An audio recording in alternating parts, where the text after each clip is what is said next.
ایران نے آبنائے ہرمز سے گزرنے والے بحری جہازوں سے ٹول ٹیکس لینے کا فیصلہ کیا۔ ایرانی پارلیمنٹ نے اہم فیصلے کی منظوری دے دی، جبکہ دوسری جانب امریکی وزیر خارجہ نے آبنائے ہرمز پر ٹول ٹیکس لینے کا ایرانی منصوبہ مسترد کر دیا۔ ایرانی سرکاری میڈیا کے مطابق ایرانی پارلیمنٹ کے سیکیورٹی کمیشن نے آبنائے ہرمز سے گزرنے والے جہازوں پر ٹول ٹیکس عائد کرنے کی منظوری دے دی ہے۔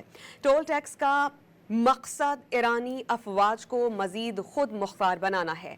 ٹول ٹیکس کی وصولی ایرانی ریال میں کی جائے گی۔ امریکہ اور اسرائیل کے جہازوں کے گزرنے پر مکمل طور پر پابندی ہوگی۔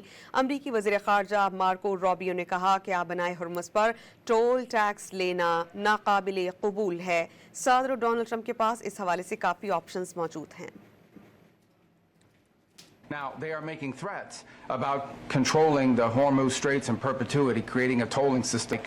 That's not going to be allowed to happen. And the president has a number of options available to him if he so chooses to prevent that from happening. Obviously, I'm not going to discuss what those options are, and we're not going to discuss military tactics.